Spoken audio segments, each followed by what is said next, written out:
This idea of inventing something, of inventing a way to communicate, that human beings are always going to be searching for that way to be in connection with each other.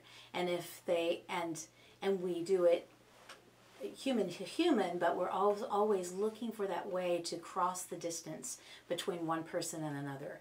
And so what we get to really see is an exploration of this series of inventions and how it has evolved as human beings are trying to be in contact with each other. As the play goes on, they sort of shift in, as the time periods shift. They stay the same people, but sometimes their given circumstances changes. And so their relationship with the other people, they might be the person who's trying to control or the person who is trying to withdraw.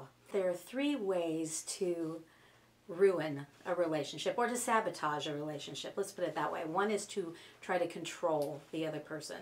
And the second way is to withdraw from them, from the person you're in relationship with. And the third is to meld together into trying to become one person, one unit out of the two people. Intimacy is difficult. That intimacy costs something.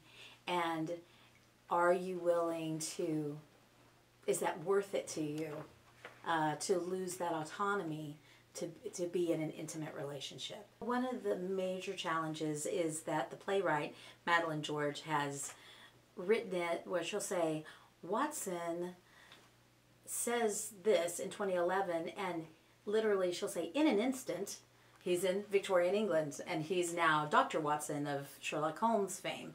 And so it's like, how do I do that? And so one of the things I decided early on was to theatricalize the transformation so that you see him being transformed from contemporary Josh Watson, who works at Best Buy, to Dr. Watson in Victorian England. So what I've employed are the idea of programmers, and I have 4 actors who are the programmers, because again, one of the ideas is who is actually in control of all of this.